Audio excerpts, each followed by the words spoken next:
Hey friends, I am your Aman and I am here to discuss the crop production and management chapter with you guys in detail. As we saw in our previous video, I told you about the overview of this chapter, and now we will learn this chapter and understand the chapter most importantly in detail, and I'll make you understand this chapter very easily. आपको bore नहीं होने दूंगा मैं. So let's start with the learning outcome. So as you can see here, the learning outcome is basically the overview of the chapter that will teach you what you will achieve or what you will be able to do after you complete this chapter. So let's see the learning outcome. So first thing is preparation of soil, sowing, adding manure and fertilizer, irrigation, protection from weeds, harvesting, and at last storage. So let's look at agriculture practices. So when plants of the same kind are grown at a large scale, it is called crop. We all know this, right? So इसका आपको question भी बन के आ सकता है जैसे what is crop, है ना? तो अगर आपको आएगा तो आप ये आंसर उसमें लिख सकते हैं without any problem. So let's see the two types of crops. So the two types of crops are kharif crop. Kharif crop are basically grown in the rainy season, as you can see here. The rainy season in India is generally from June to September. The examples of kharif crop is maize, soya bean, cotton, etc. And after this there is rabi crop. So the rabi crop is basically grown in the winter season, and the winter season in India starts from October to March, and the examples of rabi crop are wheat, gram, mustard, etc. So let's see what's next in this chapter. So after that we have to study preparation of soil. The preparation of soil is the first step before growing a crop. So आप देख सकते हैं जो preparation of, जैसे आपको मैंने एक seed दिया या एक क्रॉप दी, तो मैं उसे बोल रहा हूँ आपको कि इसको आपको उगाना है, तो आप क्या करेंगे? उसे सीधा जाके किसी भी ग्राउंड पर डाल के उसमें पानी वानी तो नहीं डालेंगे ना. पहले आप देखेंगे कि जो सॉइल है वो फर्टाइल है या नहीं है, क्योंकि हर सॉइल आप जहां भी जाएंगे या हर लैंड वो फर्टाइल नहीं होगा. वो कुछ लैंड हार्ड होते हैं, उनके अंदर मॉइस्चर नहीं होता, उनके अंदर ह्यूमस नहीं होता है. तो आप क्या कर सकते हैं, आप you can apply the method of tilling and loosening. So tilling and loosening is basically the process of rotation of soil. So जैसा कि आप सब जानते हैं, जो हार्ड सॉइल होती है उसमें कोई ह्यूमस या मॉइस्चर नहीं होता है, और उस हार्ड सॉइल के जो नीचे सॉइल होती है उसके अंदर जो सारा डेड एंड डिकिंग मैटर होता है, जैसे प्लांट हो गया या एनिमल हो गया कोई, तो वो डिकम्पोज होके खाद मैन्योर के फॉर्म में रहता है, वहां पे ह्यूमस के फॉर्म में रहता है, उसके अंदर न्यूट्रिशंस रहते हैं जो प्लांट के लिए बेनिफिशियल होते हैं. तो अगर आप उस सॉइल को लूज करोगे या उसे टिलिंग करोगे उसकी, तो जो ह्यूमस वाली जो सॉइल थी वो ऊपर आ जाएगी और आपके प्लांट्स को न्यूट्रिशन इजीली मिलेगा. अब टिलिंग और लूजनिंग एक ही चीज है, सिमिलर चीज है, क्योंकि लूजनिंग में आप देखेंगे उसमें भी आप सॉइल रोटेट ही कर रहे हैं. लूजनिंग में आप क्या करते हैं कि जो सॉइल होता है उसको आप क्या बोलते हैं, उसमें मोर वाटर एब्जॉर्ब हो सकता है ना, क्योंकि हार्ड सॉइल होती है उसमें उतना स्पेसेस नहीं होता है जिससे वाटर अंदर उसके एब्जॉर्ब हो सके. लेकिन अगर आप उसको लूज करेंगे, उसको लूज करते रहेंगे, तो उसके अंदर वाटर एब्जॉर्प्शन ज्यादा बढ़ेगा, जिससे आपके प्लांट को वाटर रिप्लेसमेंट मिलता रहेगा, है ना. So one of the most important task in agriculture is to turn the soil and loosen it, जैसा कि मैंने आपको बता दिया. Next thing is plough. So जो प्लाव है वो आपको हेल्प करता है टिलिंग या लूजनिंग में.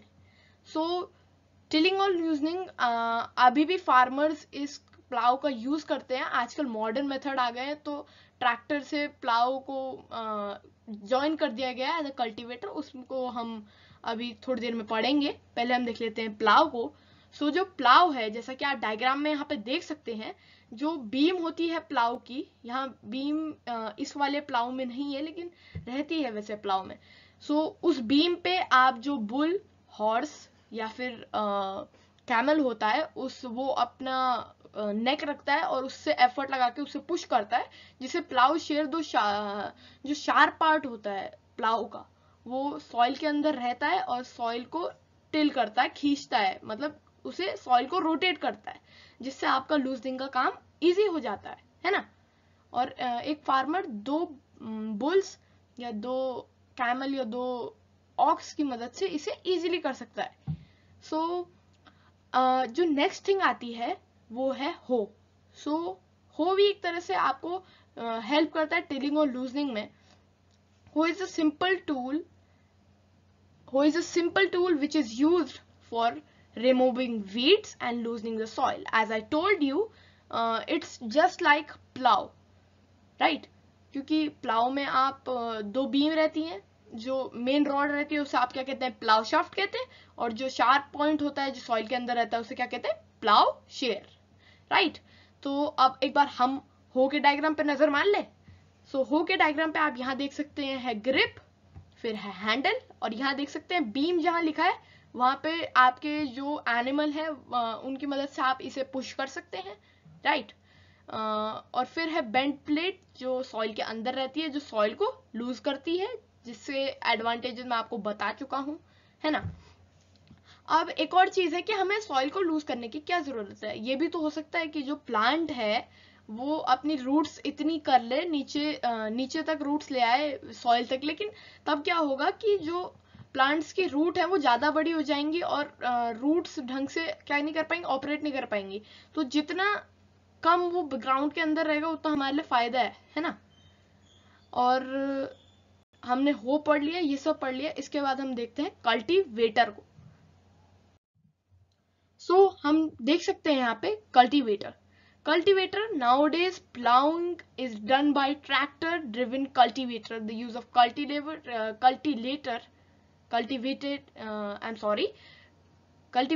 cultivator saves labor and time.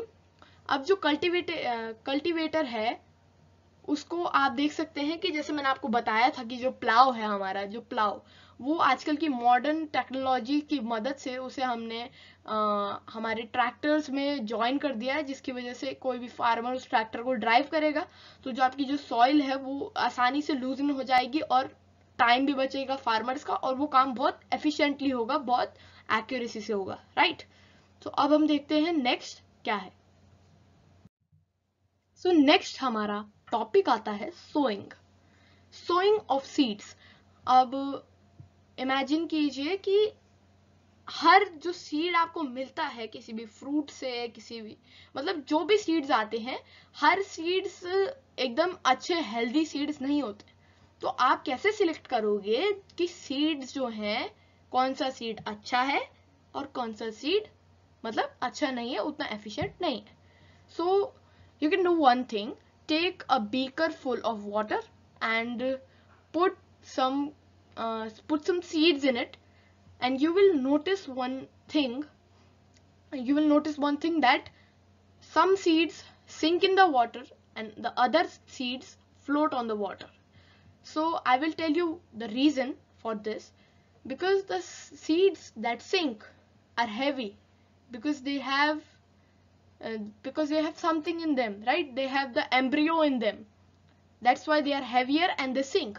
But the seeds that float, they are hollow from inside, so there is nothing beneficial for the farmer. So the seeds that sink are good seeds, and you can sow them in the soil to grow crops or to grow plants, we can say, right?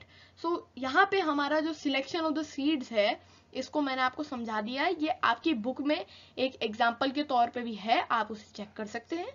अगली जो चीज आती है वो है sowing is an important part of crop production. जैसा कि हम जानते हैं, before sowing good qualities of clean and healthy seeds, और ये आपको मैं पहले ही बता चुका हूँ सीड सिलेक्शन जो है। अब आता है हमारा सीड सिलेक्शन में, जैसा हमने ओवरव्यू में हमारे पढ़ा था, उसमें होता है सीड ड्रिल। सो सीड ड्रिल क्या होता है, अगर आपने इमेजिन कीजिए कि आपने गड्ढे खोद रखे हैं आपके सॉइल में, तो उसमें आप अपने सीड को डालते हैं, है ना, तो उस प्रोसेस को थोड़ा टाइम लगता है वो। तो जो ट्रेडिशनल टूल था जो हमने हमारे ओवरव्यू में पढ़ा था, तो जो ट्रेडिशनल टूल रहता है वो एक फनल शेप्ड में रहता है, फनल रहती है जो 3 पार्ट्स में बाहर निकलती है, और उनके शार्प पार्ट्स होते हैं जो सॉइल के अंदर सीड को इक्वली रख देते हैं, है ना। तो उसके ऊपर से अगर आप सीड्स डालोगे तो तीनों में डिस्ट्रीब्यूट होके जो आपके सॉइल के अंदर रहता है, जो बीक टाइप का पार्ट रहता है, उसके अंदर से जाके सॉइल के अंदर इक्वली डिस्ट्रीब्यूट हो जाते हैं। तो आजकल उस टेक्नोलॉजी को हमने सीड ड्रिल के नाम से उसे और क्या कर दिया है, हमने अपग्रेड कर दिया एक तरीके से। तो वो आपके जो ट्रक है, जो आपके ट्रक या ट्रैक्टर्स कह सकते हो, उससे कनेक्ट कर दिया है हमने। तो उस पर अगर आप सीड डालते हो तो वो इक्वली इक्वली उन सीड्स को एकदम इक्वल डेप्थ और इक्वल डिस्टेंस पे क्या कर देता है, रख देता है ना। अब आप कहोगे इक्वल डिस्टेंस क्यों, कोई डिस्टेंस तो कोई भी हो सकती है, लेकिन नहीं। अगर देखो, आप एक एग्जांपल ले सकते हैं, you can take example of crowd नहीं, क्राउड ज्यादा हो जाएगा, you can take like there is a population of people in a city, right, and there are limited resources in the city. So अगर वहाँ ज्यादा पॉपुलेशन होगी तो जो प्लांट्स नहीं, जो पर्सन्स हैं, उन्हें अपना खाना, राशन, जो भी है उनके जीने के लिए जो रिसोर्सेज है वो उन्हें कम पड़ेंगे, है ना। तो वैसा ही है प्लांट्स के साथ, अगर वो इक्वली डिस्ट्रीब्यूटेड नहीं होंगे, इक्वली डेप्थ में नहीं होंगे, तो उनकी जो ग्रोथ है वो उन्हें अफेक्ट करेगी, राइट। ऐसा ही सेम ह्यूमंस के साथ होता है, इसलिए मैंने आपको एक एग्जांपल दे दिया। तो अगर वो इक्वल डिस्टेंस पे रहेंगे, इक्वल डेप्थ में रहेंगे, तो सब बराबर का वो लेंगे ना, जो सनलाइट है, एयर है, न्यूट्रिशन है, राइट। सो इसके लिए हम सीड ड्रिल का यूज करते हैं। सो ये है हमारा सोइंग। अब हम नेक्स्ट देखते हैं, what is the next topic, right. Next topic is adding manure and fertilizers. अब आपने सीड्स हैं उन्हें सो कर दिया है सही से सॉइल में। अब आप क्या करोगे, अब आप करोगे जो सॉइल है, हर सॉइल मतलब जैसे आपने टिलिंग और प्लोइंग कर दी, टिलिंग और लूजनिंग कर दी सॉइल की, राइट। लेकिन जरूरी नहीं कि वो सॉइल टिलिंग एंड लूजनिंग के बाद भी फर्टाइल हो, भले ही थोड़ी फर्टाइल होगी, लेकिन क्या पता उतनी ना हो जितनी प्लांट की नीड हो। तो उसके लिए आप एक एडिशनल मेथड अप्लाई कर सकते हो, आप डाल सकते हो उसमें मैन्योर और फर्टिलाइजर। अब आप पूछोगे मैन्योर क्या होता है, तो मैन्योर जो ये आपने क्लास आई थिंक 7th में भी पढ़ा था, वर्मी कॉम्पोस्ट के नाम से। सो एक आपने एक और चीज पढ़ी होगी जो होता है decomposed pit. So what is a decomposed pit, how manure is made.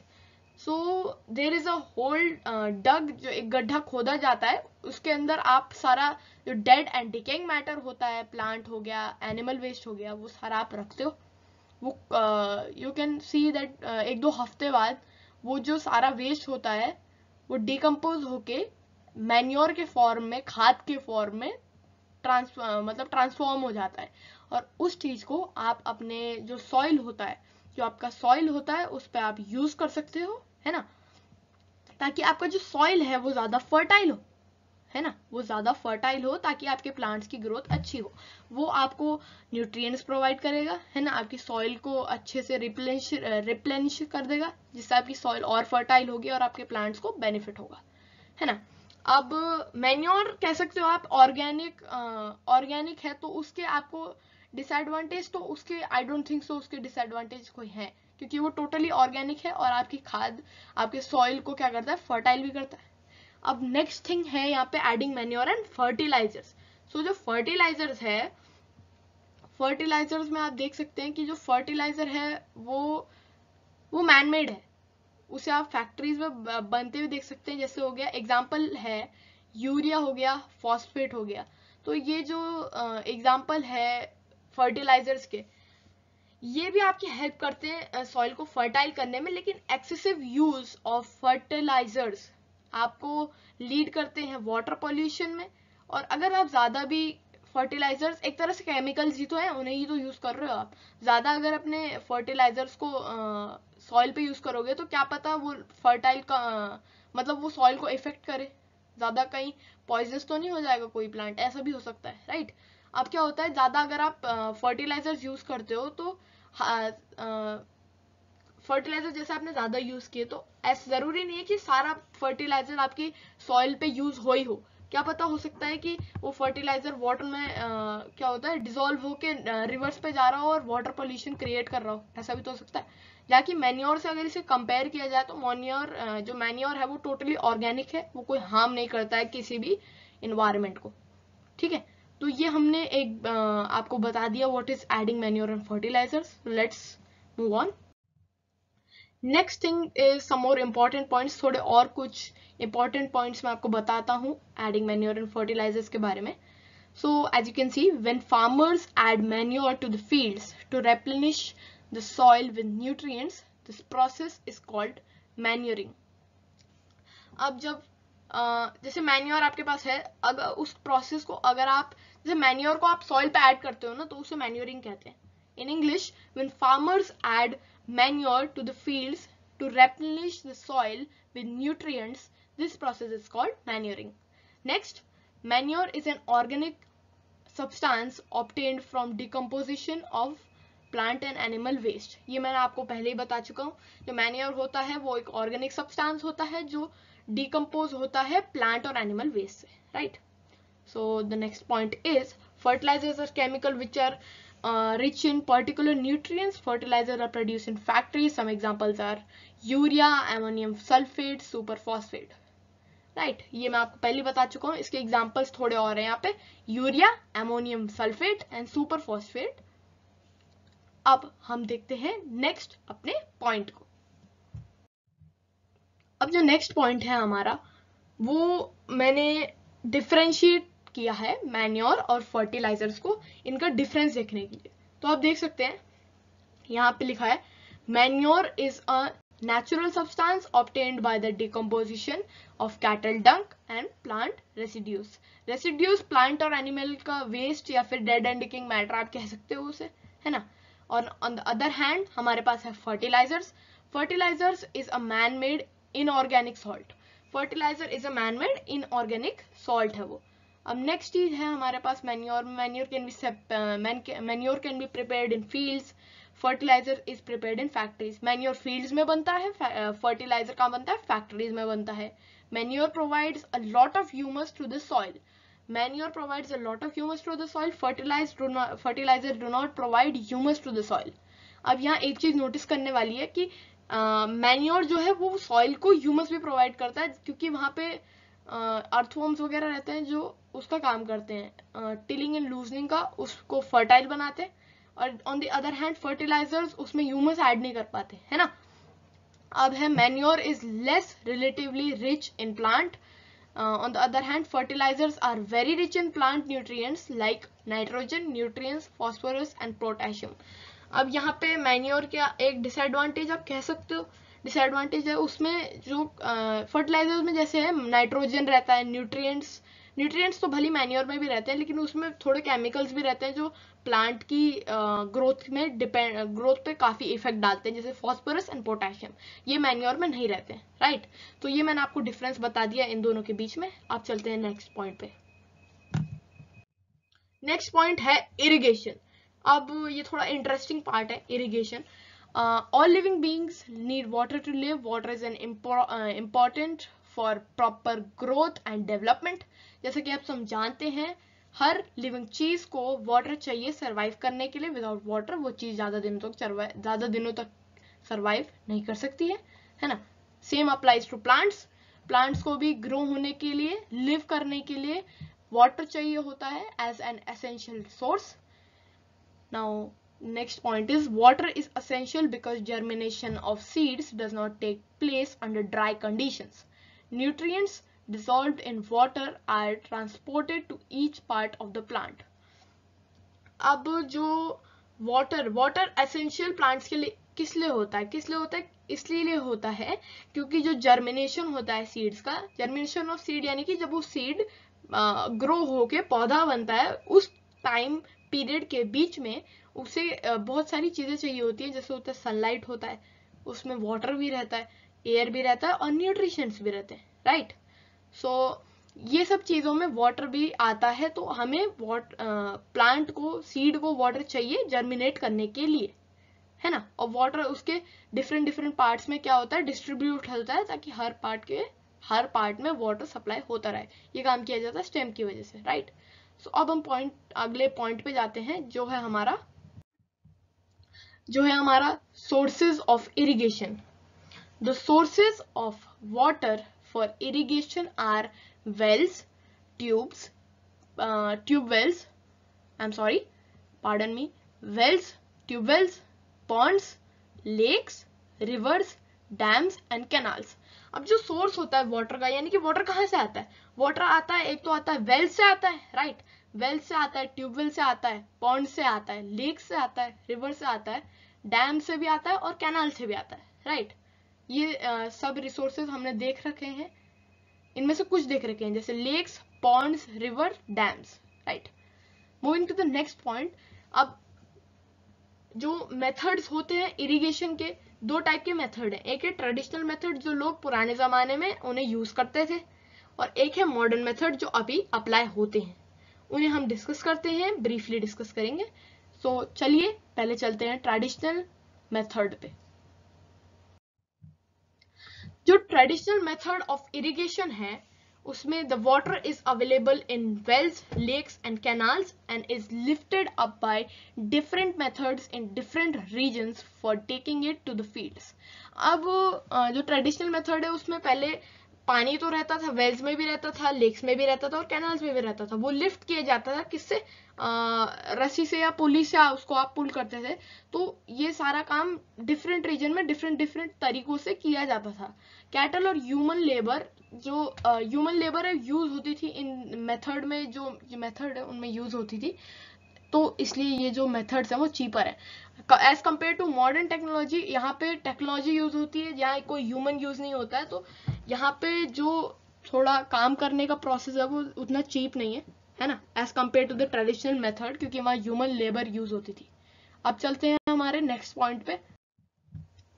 अब है the various traditional ways are मोट। मोट को आप मॉडर्न मेथड में पुली सिस्टम कह सकते हैं। The second is chain pump, the third is dhekli and the fourth is rahat, जिसे आप मॉडर्न मेथड में क्या कह सकते हैं, लीवर सिस्टम कह सकते हैं। अब हम चलते हैं, हमने ट्रेडिशनल मेथड को एक बार देख लिया है, ढंग से देख लिया है। अब हम चलते हैं हमारे मॉडर्न मेथड ऑफ इरिगेशन पे।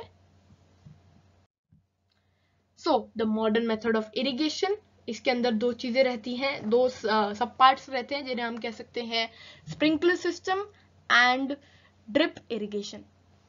इन्हें हम ब्रीफली डिस्कस करते हैं। जो स्प्रिंकलर सिस्टम है, स्प्रिंकलर सिस्टम जैसा कि आप देख सकते हैं, as you can see, the system is more useful on the uneven land where sufficient water is not available. The perpendicular pipes having rotating nozzles on top, when water is allowed to flow through the main pipe under pressure with the help of a pump. It escapes from the rotating nozzles and gets sprinkled on the crop as it's raining. अब ये जो हमारा method है, sprinkler system का जो method है हमारा, उसमें हम क्या करते हैं, उसमें एक परपेंडिकुलर पाइप रहता है जिसके ऊपर नोजल्स रहती हैं, जिसमें नोजल मतलब एक बार रहता है, सर्कुलर बार, जिसके अंदर होल्स रहते हैं छोटे छोटे। तो जब उसके अंदर से वाटर आता है, तो वाटर जो नोजल्स तब घूमते हैं, तो उनसे जो हमारा वो होता है, जो नोजल्स के बीच में जो होल्स होते हैं उनके थ्रू वाटर आता है, तो वो सर्कुलर मोशन में घूमता है। तो वो एक तरफ से आप कह सकते हो जो क्रॉप्स के ऊपर रेन हो रही होती है ऐसा लगता है।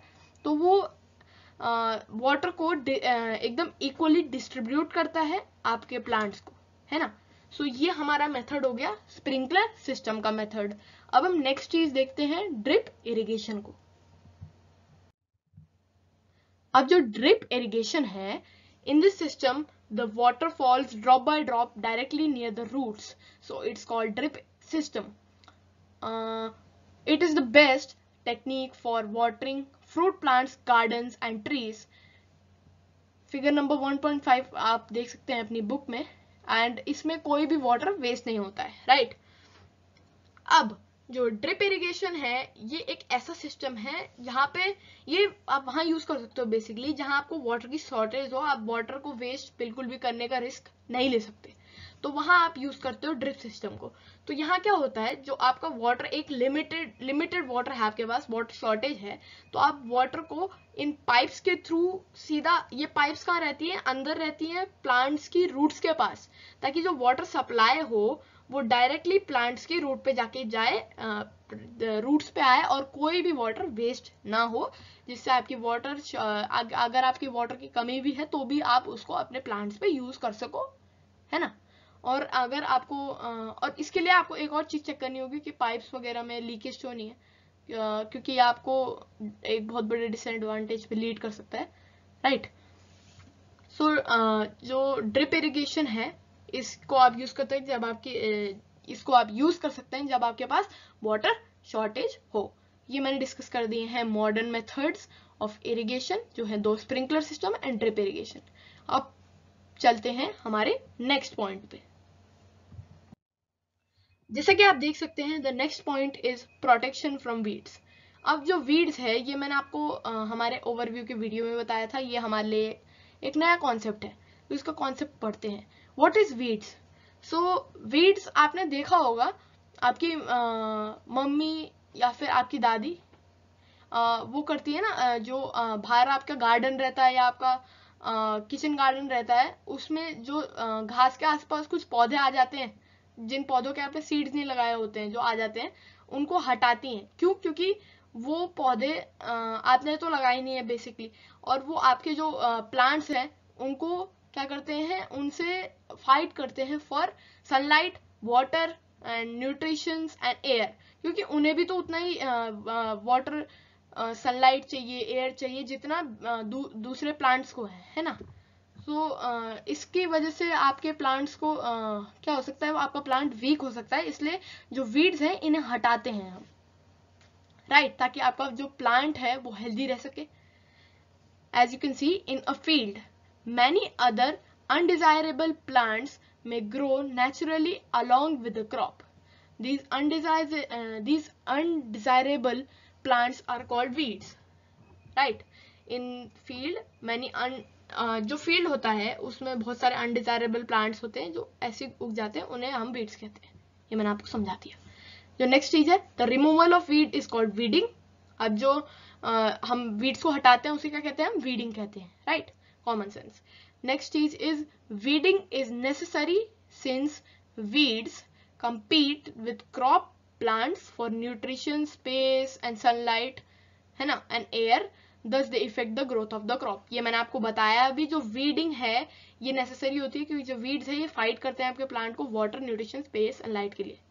Next thing is weeds are also controlled by using certain chemicals called weedicides। अब जो weedicides होता है, आप सोचिए कि जो weedicides है ये भी तो एक तरह का केमिकल है, ये आपकी क्रॉप को इफेक्ट नहीं करेगा। तो ये केमिकल्स आपकी क्रॉप को इफेक्ट नहीं करेगा, लेकिन ये आपके फार्मर्स को इफेक्ट कर सकता है जो इस वीडिसाइड को वीड्स पे अप्लाई करे। तो उन्हें ये इंश्योर करना चाहिए कि वो प्रॉपरली अपना नोज और माउथ को ढक के रखें ताकि उनको कोई बीमारी ना हो, राइट। और जो वीडिसाइड्स है इन्हें स्प्रेयर के फॉर्म में आपके वीड्स या क्रॉप के ऊपर थ्रू किया जाता है ताकि वीड्स जो है वो अपने आप मर जाए, राइट। So let's move on to the other topic. The other topic is harvesting. Now all of you are similar to the word harvesting. Harvesting is basically cutting down the cutting down of crops when they are mature. जब जो crops होती हैं आपकी उग जाती हैं, अच्छे से उग जाती हैं, तो उन्हें हम काटते हैं, right? इसे हम कहते हैं harvesting. The cutting down of crop after is mature is called harvesting. Next thing is it usually takes 3 or 4 months for a cereal crop to grow mature. अब जो एक आपने क्रॉप उगाई है ना, उसे कितना टाइम लगेगा मैच्योर होने में? तो उसे टाइम लगेगा 3 or 4 months मैच्योर होने में। Next point is harvesting in our country is either done manually by sickle or by a machine called harvester. अब जो हमारे यहाँ जो हार्वेस्टिंग होती है वो तो या फिर मैन्युअली होती है सिकल के थ्रू, आपने फार्मर्स को सिकल यूज करते हुए देखा होगा, है ना, और या फिर वो यूज होती है हार्वेस्टर के फॉर्म में, जिसके आपको इमेज आपकी स्क्रीन पे दिख रही होगी, है ना. तो let's move on to the next topic. Next topic is some more important points about harvesting. In the harvested crops, the grain seeds need to be separated from the chaff. This process is called threshing. अब जो harvested crop है आपके पास, उसमें जो grain seed होता है उसे separate करना होता है chaff से. इस process को कहते हैं हम threshing कहते हैं. Threshing is carried out by a machine called combine, which is a harvester and a thresher at the same time. अब जो थ्रेशर होता है, थ्रेशिंग जो प्रोसेस मैंने आपको बताया अभी, जिसमें ग्रेन और चाफ को सेपरेट किया जाता है, ये एक मशीन के थ्रू होती है जिसे आप कह सकते हैं कंबाइन कह सकते हैं, which is a harvester and a thresher at the same time. वो हार्वेस्ट भी करता है और थ्रेश भी करता है, यानी कि जैसा कि मैंने आपको थ्रेशिंग के बारे में बता ही रखा है. अब हम चलते हैं हमारे नेक्स्ट टॉपिक पे. जो हमारा नेक्स्ट टॉपिक आता है दोस्तों, वो आता है, अब हार्वेस्टिंग हमने कर ली, हमने सॉइल, हमने क्या किया, हमने पहले प्रिपरेशन ऑफ सॉइल किया, फिर हमने क्या किया, उसमें सीड्स सो किए, सीड्स देखे कि सीड्स सही है कि नहीं है, उन्हें तब सो किया, फिर उसमें मैन्योर डाले, फर्टिलाइजर्स डाले, है ना. उसके बाद फिर हमने जब क्रॉप उग गई, जो वीड्स है उन्हें हटाया, फिर जो क्रॉप उग गई उसे हमने हार्वेस्ट किया. अब क्या करोगे, अब आपने जब उसे थ्रेश कर लिया है, यानी कि ग्रेन को चाफ से सेपरेट कर लिया है, तो अब जो ग्रेन्स होते हैं, उन्हें आप क्या करते हो, उन्हें आप स्टोर करते हो. तो उन्हें आप स्टोर करते हो सिलोस और ग्रेनरीज के फॉर्म में. सिलोस की आप अपने इमेज देख सकते हो आपकी स्क्रीन पे. ये बड़े बड़े बिल्डिंग टाइप आप कह सकते हैं, एक तरह से जार्स में, बड़े जार्स में आपके ग्रेन्स को रखा गया है, जिससे वो स्टोर होते हैं, है ना. और जो नेक्स्ट थिंग है ग्रेनरीज में, वो बड़ी बड़ी बोरियों में आपने देखा होगा कभी कभी अनाज जाता है ना, ग्रेन्स जाते हैं, तो वही होते हैं ग्रेन्स हमारे. तो ग्रेन्स को उनमें स्टोर किया जाता है सिलोज में या फिर हमारे ग्रेनरीज में. अब एक चीज और देखने की होती है हमारे स्टोरेज से पहले. Before storing them, grains are properly dried up in the sun to reduce the moisture in them. अब स्टोर करने से पहले आप देखोगे कि ग्रेन में मॉइस्चर होता है, तो उसको आप सन पे रखते हो, सन के पास रखते हो, ताकि उसका जो मॉइस्चर है वो इवापोरेट हो जाए, कम से कम उसमें मॉइस्चर रहे. This prevents the attacks bye insect pest, bacteria and fungi.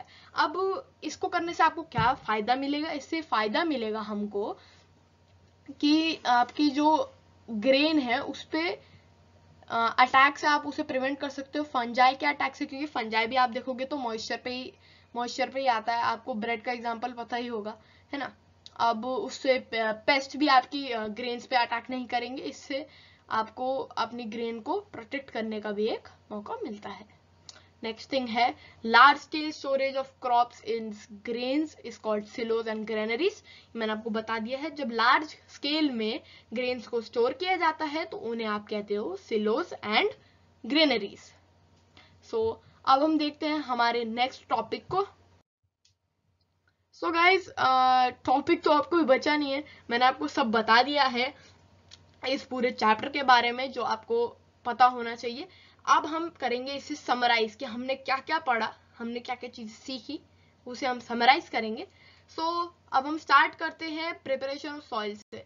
अब अगर मैंने आपको जैसे बताया था लर्निंग आउटकम के बारे में, सो जो लर्निंग आउटकम है उसकी वजह से आपको अब ये चीजें पता होंगी. जैसे अगर मैं आपको आज एक क्रॉप देता हूं तो आप उससे सक्सेसफुली क्या कर पाओगे, ग्रो कर पाओगे with the help of preparation of soil, sowing, adding manure and fertilizers, by irrigation, by protection of weeds, from weeds, harvesting and storage. So ये सारी चीजें आप कर पाएंगे, है ना. तो हमने इस पूरे चैप्टर को समराइज किया, समराइज नहीं, हमें इसे ब्रेक कर करके आपको समझाया. आई होप आपको सब अच्छे से समझ में आ गया होगा. अब now that's all for the chapter. So guys, stay tuned and happy learning.